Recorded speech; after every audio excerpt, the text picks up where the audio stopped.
இவ்வுலகத்தை படைத்து பரிபாலித்து போஷித்து ஆட்சி செய்யக்கூடிய அல்லாஹ்வுக்கே புகழ் அனைத்தும் உரித்தாவுக. அல்ஹம்துலில்லாஹ். ஸலவாத்தும் சலாமும் எங்களுடைய தலைவர் முஹம்மதுல் முஸ்தபா ஸல்லல்லாஹு அலைஹி வஸல்லம் அவர்கள் மீதும் அவர்களை பின்பற்றி வாழ்ந்த சஹாபாக்கள், தாபிஊன்கள், தபஉத் தாபிஈன்கள், கியாமத் நாள் வரைக்கும் வரக்கூடிய முஃமினான ஆண்கள் பெண்கள் அனைவரும் மீதும் உண்டாவதாக. கணிதக்குரிய அல்லாஹ்வின் நல்லடியார்களே, அன்புக்குரிய இஸ்லாமிய சகோதரர்களே, நண்பர்களே, அல்லாஹ் ரப்புல் இஸ்ஸத் எமது வாழ்வில் என்னென்ன விடயங்களை எடுத்து நடக்குமாறு ஏவிருக்கிறானோ, கட்டளையிட்டிருக்கிறானோ அப்படியாப்பட்ட விடயங்களை இயன்றளவு எடுத்து நடக்குமாறும், என்னென்ன விடயங்களை அல்லாஹ் தடுத்து விலக்கி ஹராமாக்கி இருக்கிறானோ அப்படியாப்பட்ட விடயங்களை முற்றுமுழுதாக தவிர்ந்து கொள்ளுமாறும் முதலில் எனக்கும் அப்பால் உங்களுக்கும் தக்வாவை கொண்டு வசியத் செய்து கொள்கிறேன். கண்ணியத்துக்குரிய மேலான பெரியவர்களே, சகோதரர்களே, நண்பர்களே, ஹிஜ்ரி வருடத்தின் ஒரு வருடத்தை பூர்த்தி செய்துவிட்டு இன்னொரு வருடத்தை ஆரம்பித்திருக்கிறோம். ஹிஜ்ரி 1446 ஆண்டை முடித்துவிட்டு ஹிஜ்ரி 1447 ஆண்டில் காலை வைத்திருக்கிறோம். கண்ணியமானவர்களே, கவலைக்குரிய விடயம் என்னவென்றால், இந்த உலகத்தில் எமது நாட்டிலும் ஹிஜ்ரி வருடமே தெரியாத மக்களும் வாழ்ந்து கொண்டிருக்கிறார்கள். ஏதோ ரமதான் மாதத்திற்கும் நோன்பு பெருநாளுக்கும் மாத்திரம்தான் பிறை பார்க்க வேண்டும் என்ற சிந்தனையோடு இன்னொரு கூட்டம் வாழ்ந்து கொண்டிருக்கிறார்கள். ஹிஜ்ரியுடைய வருடத்துடைய முக்கியத்துவத்தை தெரியாத ஒரு கூட்டம், ஒரு சமூகம் முஸ்லிம்களில் இருந்து கொண்டு தான் இருக்கிறார்கள். ஏனைய மதங்களை போன்றல்ல இஸ்லாத்துடைய புது வருடம். ஆனால் இன்று முஸ்லிம்கள் ஏனைய மதத்துடைய அல்லது பொதுவான புத்தாண்டை கொண்டாடுவதற்கு அதற்கு பல ஏற்பாடுகள், அதற்கான பல பணங்களை செலவழிக்கிறார்கள். இவ்வாறு பல முயற்சிகள் நடக்கிறது. ஏனைய மதங்களை போன்றல்ல இஸ்லாத்துடைய புது வருடம். ஏதோ மனிதண்ட அடிப்படையில் உள்ளத்தில் ஒரு சந்தோஷம் வரலாம். ஆனால் இஸ்லாத்துடைய புது வருடம் ஹிஜ்ரியுடைய இந்த முஹர்ரம் மாதம் மனிதனுக்கு தனது வாழ்க்கையுடைய நோக்கம், லட்சியம், உலகத்தில் ஒரு மனிதன் தீனுக்காக என்னென்ன விடயங்கள் எல்லாம் செய்ய வேண்டும் என்பதை தான் இது இஸ்லாத்துடைய புது வருடம் எமக்கு படித்து தரக்கூடிய பாடம்.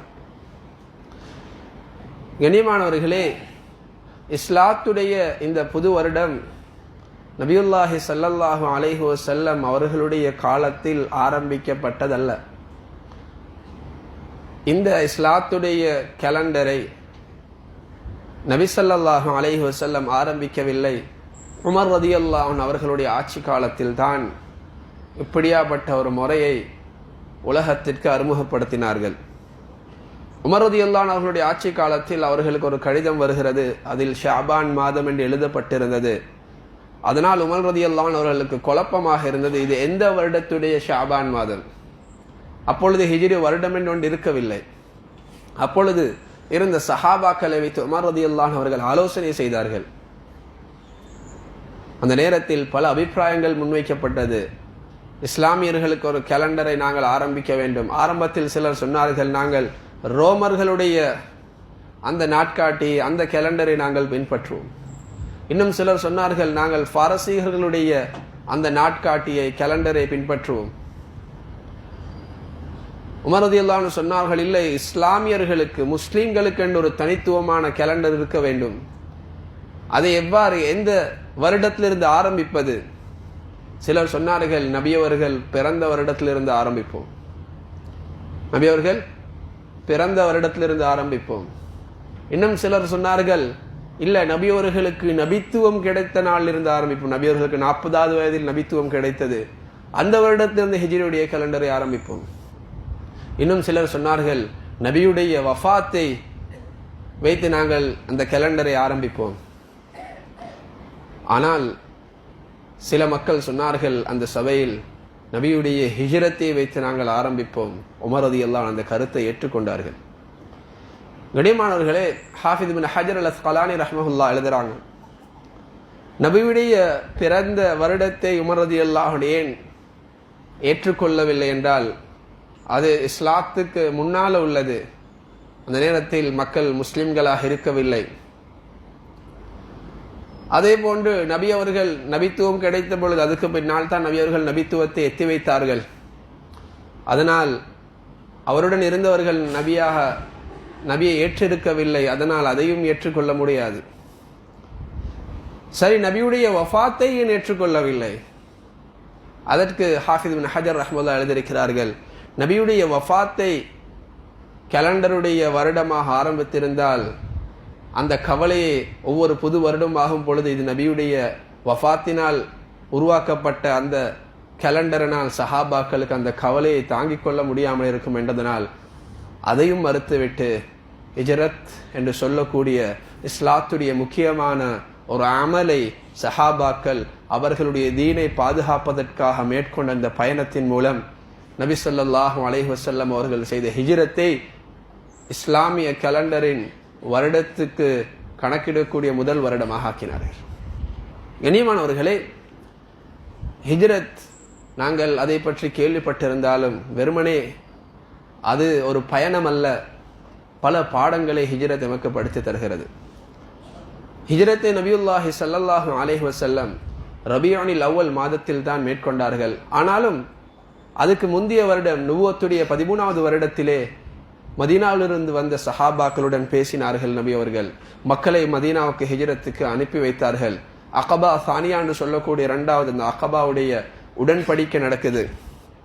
பல தியாகங்களுக்கு மத்தியில சஹாபாக்கள் தன்னுடைய தீனை தன்னுடைய ஈமானை பாதுகாக்க வேண்டும் என்பதற்காக வேண்டி தான் பிறந்த மண்ணை விட்டுட்டு போனார்கள்.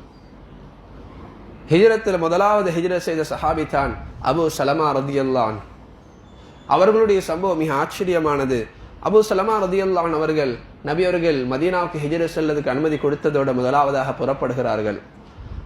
அவருடன் அவருடைய மனைவி உம்மு சலமா ரலியல்லாஹு அன்ஹா அவர்களும் இருக்கிறார்கள். கண்ணியமானவர்களே, அபு சலமா ரலியல்லாஹு அன்ஹு அவர்கள் ஹிஜ்ரத் போகும் பொழுது உம்மு சலமா ரலியல்லாஹு அன்ஹா அவர்களுடைய குடும்பத்தினர்கள் சொன்னார்கள், அபு சலமாவை நீங்க மக்கா விட்டுட்டு போறதாக இருந்தா மக்கா விட்டு நீங்க எங்கேயாவது பேத்துக்கொள்ளுங்க, பிரச்சனை இல்லை. ஆனா எங்கட மகளை, உங்கள்ட்ட இருக்கக்கூடிய எங்கட மகளை, உங்களோட மனைவியை நாங்க அப்படியே உங்களோட ஊர் சுத்திரத்துக்கு விடமாட்டோம் என்பதாக சொல்லி மனைவியை எடுத்துக்கொண்டோம்.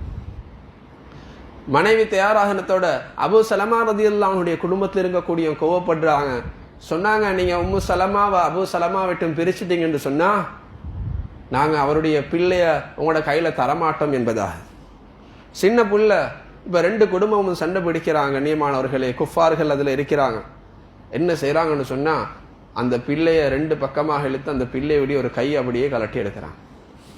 கண்ணியமானவர்களே, இது கதை அல்ல, இது படம் அல்ல, நாடகம் அல்ல. அந்த சஹாபிக்கு ஹிஜ்ரத்துடைய நேரத்தில் நடந்த சம்பவம். முதலாவதாக மதீனாவுக்கு ஹிஜ்ரத் வரும், அந்த பிள்ளையுடைய கை கலண்டு வருது. ஏண்டா குடும்பங்கள் அவர் அப்படி மதீனாவுக்கு போறதுக்கு விடல. ஆனா இறுதியில் அபு சலமா ரலியல்லாஹு அன்ஹு மனைவியை விட்டும் பிரிகிறாங்க, தன்னுடைய பிள்ளையை விட்டும் பிரிகிறாங்க. 3 பேரும் 3 இடத்துல. அபு சலமா ரலியல்லாஹு அன்ஹு மதீனாவை போயிட்டு அடைகிறாங்க. மனைவி அவங்களோட குடும்பத்தோட ஆகிட்டாங்க, பிள்ளை அபு சலமா ரலியல்லாஹு அன்ஹு குடும்பத்தோட ஆகிடுச்சு. அதுக்கு பின்னால் ஒரு வருடத்துக்கு பின்னால உம்மு சலமா ரலியல்லாஹு அன்ஹுடைய குடும்பத்திலே ஒரு மனிதன் இதை பார்த்து இந்த குடும்பத்தை அப்படியே பிரிச்சு வாப்பா ஒரு இடத்துல, கணவன் ஒரு இடத்துல, மனைவி தாய் ஒரு இடத்துல, பிள்ளை ஒரு இடத்துல என்று பிரிச்சிட்டீங்க என்பதாக சொல்லி உம்மு சலமா ரலியல்லாஹு அன்ஹா அவர்களை மதீனாவுக்கு அனுப்பி வைக்கிறேன். அதே போல ஹிஜ்ரத்துடைய ஆரம்ப கட்டத்தில் நடந்த ஒரு முக்கியமான இன்னொரு சம்பவம் தான் சுஹைப் ரூமி ரலியல்லாஹு அன்ஹுடைய சம்பவம். அவர்கள் மக்காவை சேர்ந்தவர்கள் அல்ல, மக்காவுக்கு வந்தவர்கள். ஒரு அடிமையை போல் மக்காவுக்கு வந்து மக்கால ஒரு செல்வந்தராக பணமுள்ள ஒரு சஹாபியாக மாறுகிறார். சுஹைப் ரூமி ரலியல்லாஹு அன்ஹு அவர்கள் மக்காவிலிருந்து ஹிஜ்ரத் செய்யும் பொழுது காஃபிர்கள் அவர்களை பிடித்துக் கொண்டார்கள். சொன்னார்கள், சுஹைப் ஜித்தனா சஅலூகன் ஃபகீரா, நீங்க மக்காவுக்கு வரும் பொழுது ஒரு ஏழையாக, அடிமையாக, ஒரு சாதாரண மனிதராக வந்து இன்று பணங்களை சம்பாதித்து இந்த பணங்களை எல்லாம் எடுத்துக்கொண்டு மதீனாவுக்கு போக பார்க்கிறீங்களா? சுஹைப் ரூமி ரலியல்லாஹு அன்ஹு அவர்கள் சொன்னார்கள், உங்களுக்கு பணம் தேவையண்டா என்று இருக்கக்கூடிய அத்தனை பணங்களையும் சொத்து செல்வங்களையும் எடுத்து அடிமைகள் எல்லாத்தையும் எடுத்துக்கொண்டார்கள். எது வரைக்கும் என்றால் ரிவாயத்தில் வருகிறது, அவர்கள் போட்டிருந்த போர்வையை கூட கலட்டி விட்டு தான் சுஹைப் ரதியல்லாஹு அவர்களை விட்டார்கள். கண்ணியமானவர்களே, சுஹைப் ரதியல்லாஹு அவர்களுக்கு நபி அவர்கள் நன்மாராயம் சொன்னார்கள், ரபிஹல் பைஉ யா அபா யஹ்யா, ரபிஹல் பைஉ யா அபா யஹ்யா. சுஹைபே, நீங்க மக்கா வாசிகளோட செஞ்ச அந்த வியாபாரம் இருக்குதே, என்ன வியாபாரம்? தன்னுடைய அத்தனை சொத்து செல்வங்களையும் கொடுத்து தன் தீனை பாதுகாக்கிறதுக்காக நீ மதீனாவுக்கு செய்த ஹிஜ்ரத், இந்த வியாபாரத்தை அல்லாஹ் லாபகரமாக ஆக்கிட்டான் என்பதாக அல்லாஹ் குர்ஆனுடைய வசனத்தை இறக்குறான் சுஹைப் ரதியல்லாஹுடைய விடத்துல, ومن الناس من يشري نفسه ابتغاء مرضات الله. மக்கள் சிலர் இருக்கிறார்கள், தன்னையே அல்லாஹ்வுடைய தீனுக்காக அர்ப்பணம் செய்கிறார்கள், தன்னுடைய சொத்து செல்வங்கள் அத்தனையும் அல்லாஹ்வுடைய தீனுக்காக இழக்கிறார்கள். இப்திகாஅ மர்தாத்தில்லாஹ், ஒரே ஒரு நோக்கம், அல்லாஹ்வுடைய பொருத்தத்தை அடைய. கண்ணியமானவர்களே, அதே போலதான் நபி அவர்களுடைய ஹிஜ்ரத், சுப்ஹானல்லாஹ், அபூபக்கர் ரலியல்லாஹு அன்ஹு அவர்களிடத்தில் நபி அவர்கள் சொல்லி வைத்தார்கள், நாங்கள் ஹிஜ்ரத் செய்ய போறோம். அபூபக்கர் ரலியல்லாஹு அன்ஹு அவர்கள் சந்தோஷத்தில் அழுகிறார்கள், நபியுடன் ஒரு தோழமை கிடைக்குது ஹிஜ்ரத்துடைய பயணத்தில். கண்ணியமானவர்கள், அதே நேரம் காஃபிர்கள் திட்டம் போடுறாங்க, வைதியம் குரு பிகல்லதீன கஃபரு லியுஸ்பிதூக அவ் யக்துலூக அவ் யுக்ரிஜூக. அவர்கள் திட்டம் போடுகிறார்கள், நபி அவர்கள் மக்கால செய்தது போல இந்த தீன் பணியை மதீனாவுக்கும் கொண்டு போனார்கள் என்றால் இந்த தீனை பரத்த விடுவார்கள். அதனால் அவர்கள் திட்டம் போட்டார்கள். குறைஷியர்களுக்குள்ளே இருக்கக்கூடிய சின்ன சின்ன கோத்திரங்கள் இருந்து நல்ல தேர்ச்சியுள்ள வீரர்களை தெரிவு செய்கிறார்கள்.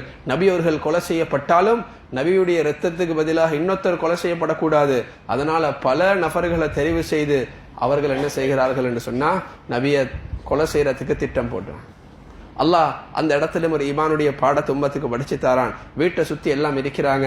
நபி ஸல்லல்லாஹு அலைஹி வஸல்லம் மண்ணை அள்ளி அவர்களுடைய தலையில தூவி போட்டுட்டு, வஜஅல்னா மின் பைனி ஐதீஹிம் சத்தா வ மின் கல்ஃபிஹிம் சத்தன் ஃபஅக்ஷைனாஹும் ஃபஹும் லா யுப்ஸிரூன் என்ற வசனத்தை ஓதிட்டு அப்படியே போறோம்.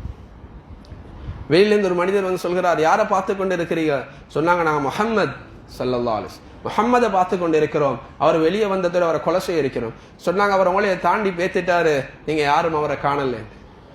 இவங்க வீட்டுள்ளுக்கு பார்த்து கொண்டு இருக்கிறாங்க, நபியுடைய விரிப்புல இருக்கிறாங்க. ஒரு மனிதர் நினைச்சு கொண்டு இருந்தாங்க தான் நபி என்று. உள்ள போயிட்டு பார்க்கிற நேரத்துல அது அலி ரலியல்லாஹு அன்ஹு அவர்களை நபி அவங்க படுக்க வச்சிருந்தாங்க. கண்ணியமானவர்களே, அதுக்கு பின்னால அலி ரலியல்லாஹு அன்ஹு அவர்களுக்கு பல நோவினைகள் கொடுக்கப்படுது, கேட்கப்படுது, நபி அவங்க எங்க இருப்பாங்க? அவங்க இடத்த சொல்லவே இல்லை. அவங்களுக்கு தண்டனைகளை கொடுக்கறாங்க, நோவிக்கிறாங்க. நபி ஸல்லல்லாஹு அலைஹி வஸல்லம் அப்படியே போறாங்க, போயிட்டு சவுர் குகைக்கு போறாங்க. சவுர் குகை என்றது மக்காவிலிருந்து தெற்கு பக்கத்தில் இருக்குது, மதீனாவுக்கு போக வேண்டியது மக்காவிலிருந்து வடக்கு பக்கத்து. காஃபிர்களுக்கு தெரியும் நபி ஸல்லல்லாஹு அலைஹி வஸல்லம் மதீனாவுக்கு போவாங்க. அதனால நபி அவங்க அவங்களோட கவனத்தை திசை திருப்ப நபி அவங்க அப்படியே தெற்கு பக்கமாக போறாங்க. போயிட்டு சவுர் குகையில நபி ஸல்லல்லாஹு அலைஹி வஸல்லம் அபூபக்கர் ரலியல்லாஹு அன்ஹு இருக்கிறாங்க. உலமாக்கள் எழுதுறாங்க, நபி அவர்கள் 2 பாடத்தை அந்த இடத்துல படிச்சு தராங்க. ஒன்று, வீட்டிலிருந்து வெளியாகிற நேரத்துல வேற எந்த ஒரு அஸ்பாபுடைய முயற்சியும் இல்லாம கண்ணுக்கு முன்னால நடந்து போறான். அந்த குர்ஆன் ஆயத்துடைய யகீனால அல்லாஹ் அவர்களுடைய கண்ணில் அப்படியே திரைய போட்டுட்டான். இந்த இடத்துல நபி ஸல்லல்லாஹு அலைஹி வஸல்லம் அவர்கள் மதீனாவை நோக்கி அல்லாஹ் பாதுகாப்பான் என்று சொல்லி அப்படியே மதீனாவுடைய பாதையில போவாம அதற்கு மற்ற பக்கத்தில் உள்ள பாதையில போறாங்க. ஒரு பயணத்தை திட்டமிட்டதையும் இஸ்லாம் காட்டி தந்திருக்கிறது. இந்த பாடத்தையும் இந்த ஹிஜ்ரத்துடைய பயணத்தின் மூலமாக நபி ஸல்லல்லாஹு அலைஹி வஸல்லம் அவர்கள் உம்மத்துக்கு படித்துக்கொண்டாங்க. சவுர் குகையை போய் தடையிறாங்க. அபூபக்கர் ரலியல்லாஹு அன்ஹு அவருங்க நபி கிட்ட சொல்றாங்க, யா ரசூலல்லாஹ், நீங்க நுழையறதுக்கு முன்னால் அந்த குகையுள்ளுக்கு நான் நுழைகிறேன். போயிட்டு பார்க்குறாங்க, சில பாம்புடைய பொந்துகள் இருக்குது, தேல்கள் இருக்குது, எல்லாத்தையும் அகற்றாங்க. அவங்களுடைய ஆடையுடைய கீழ் பகுதியை பிச்சு அந்த பொந்துகள் அடைக்கிறாங்க. கடைசியாக 2 பொந்துகள் இருக்குது, அவங்கள்ட்ட அந்த அளவுக்கு துணி இருக்கல, அவங்களுடைய 2 கால்களையும் வச்சு அந்த பொந்துகள் அடைக்கிறாங்க. கூப்பிட்டு நபி ஸல்லல்லாஹு அலைஹி வஸல்லம் தூங்குறாங்க, மடியில தூங்குறாங்க. அவங்களோட காலை வந்து ஒரு தேல் அல்லது பாம்பு கடிக்குது. இவங்க உசும்ப கூட இல்லை, நபி அவங்க படுத்து கொண்டிருக்கிறாங்கன்றதுனால நபியுடைய கண்ணியம், நபியுடைய மஹப்பத். ஆனா அந்த வருத்தம் தாங்க இயலாம கண்களால கண்ணீர் வடிது, அது நபியுடைய முகத்துல விழுது. நபி அவங்க எழும்பிக் கொள்றாங்க. கேட்டாங்க, மா அஸாபக யா அபா பக்கர், அபூபக்கர் என்ன ஆயிடுச்சு? சொன்னாங்க, யா ரசூலல்லாஹ், இந்த பொந்துல என் காலை வச்சிருந்தேன், வேற துணி இருக்கல, என்னை ஏதோ கடிச்சு விட்டது என்பதா. அந்த நேரத்தில் நபி அவங்களோட எச்சை எடுத்து தடாவுறாங்க, உடனே குணமாகறாங்க. கண்ணியமானவர்களே, இன்றைக்கு நானும் நீங்களும் நபியுடைய உம்மத் என்று சொல்றோம். நபியோட எங்களுக்கு எந்த அளவு மஹப்பத் இருக்குது. இன்றைக்கு நபியுடைய சுண்ணத்தை பாதுகாக்கிறதே நாங்கள் தயாரில்லை. நாங்கள் எப்படி நபியை பாதுகாக்கிறதுக்கு, நபியுடைய உயிரை பாதுகாக்கிறதுக்கு முன் வந்து இருப்போமா என்றதை நாங்கள் ஒவ்வொருத்தரும் சிந்திக்க வேண்டிய கடமை. கண்ணியத்துக்குரிய மேலான பெரியவர்களே, சகோதரர்களே, ஹிஜ்ரத்துடைய அடுத்த கட்டம் அது நீண்ட சம்பவம். அந்த 3 நாள் குகையில் இருக்கிறாங்க. அப்துல்லாஹ் பின் உரைக்கித் என்று சொல்லக்கூடியவர் முஸ்லிமாக இருக்கல்ல, அவரைத்தான் மதீனாவுக்கு பயணத்துடைய வழிகாட்டியாக தலீலாக நபி அவங்க தெரிவு செய்கிறாங்க. கண்ணியத்துக்குரிய மேலான பெரியவர்களே, சகோதரர்களே, ஹிஜ்ரத்துடைய பயணத்தை ஆரம்பிக்கிறாங்க. போற நேரத்தில் கண்ணியமானவர்களே, மக்கா காஃபிர்கள் அறிவிப்பு கொடுத்திருந்தாங்க, யார் நபியையும் அபூபக்கர் ரலியல்லாஹு அவர்களையும் ஹய்யைனி அவ் மையித்தைன், உயிரோட அல்லது அவர்களை கொலை செஞ்சு மையத்தாக கொண்டு வந்து தந்தா 100 ஒட்டகங்களை வெகுமதியாக கொடுப்பவன். அதுல சில மக்கள் அப்படியே போயிட்டு அந்த குகை கிட்ட மட்டும் பேத்துட்டாங்க. அபூபக்கர் ரலியல்லாஹு நபியை பார்த்து சொல்லாங்க, யா ரசூலல்லாஹ், அவங்க கொஞ்சம் கீழே பார்த்துட்டாங்கன்னு சொன்னா அவங்க எங்களைய கண்டு கொள்வாங்க. அந்த நேரத்தில் அபூபக்கர் ரலியல்லாஹு அவர்களுக்கு நபி அவங்க இன்னொரு ஈமானுடைய பாடத்தை படிச்சு கொடுக்குறாங்க. மா ظنك يا أبا بكر ما ظنك يا أبا بكر باثنين الله ثالثهما. அபூபக்கர், நீங்க என்ன நினைச்சு கொண்டு இருக்கிறீங்க? நாங்க 2 பேரும் மட்டுமா நினைக்கிறீங்க? நாங்க 2 பேர் இல்லை, இன்னைக்கு 3ஆவதாக எங்களோட அல்லாஹ் இருக்கிறான் என்பதா. நீங்க கவலைப்படவானம். குர்ஆன்ல அல்லாஹ் சொல்றான், இது யகூலு லி ஸாஹிபிஹி லா தஹ்ஸன் இன்னல்லாஹ் மஅனா, அல்லாஹ் எங்களோட இருக்கிறான்.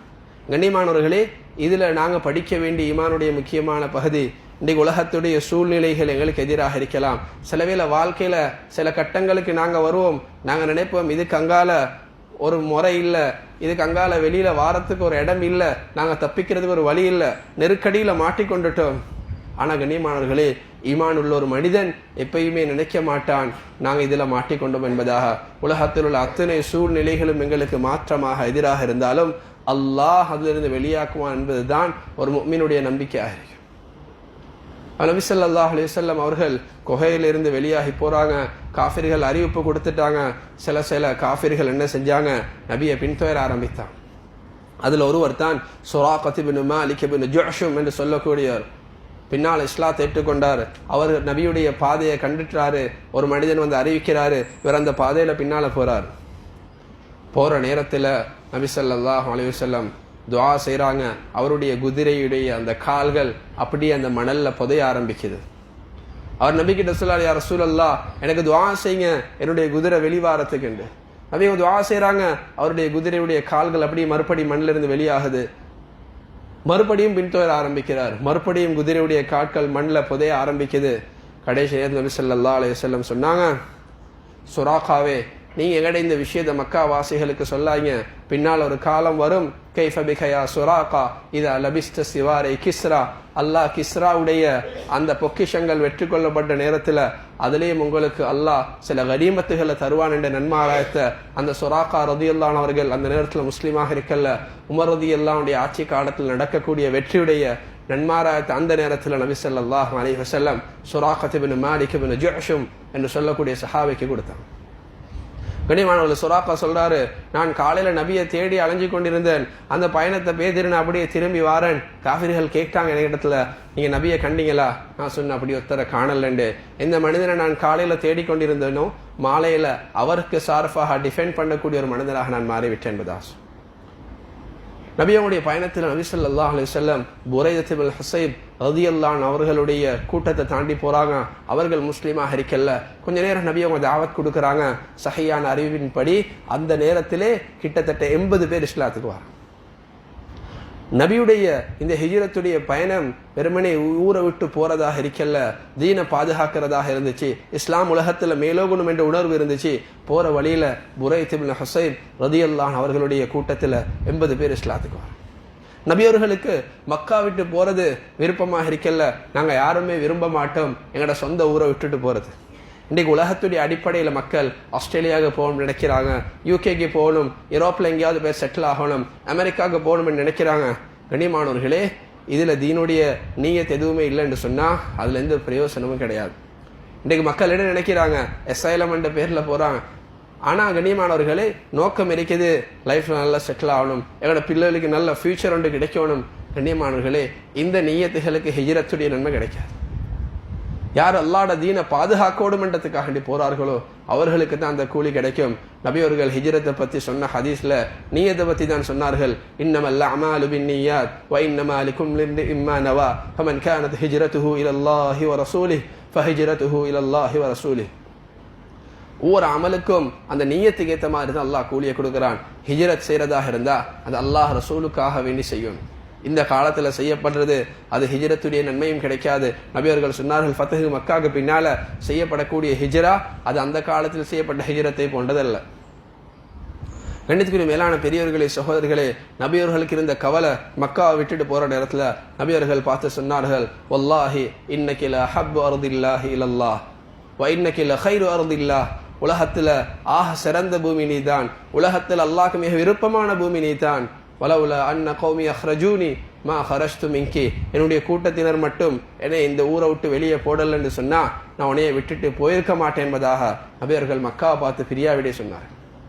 கண்ணியத்துக்குரிய மேலான பெரியவர்களே, சகோதரர்களே, அப்படியே ஹிஜ்ரத்துடைய பயணத்தை நபி அவங்க தொடர்றாங்க.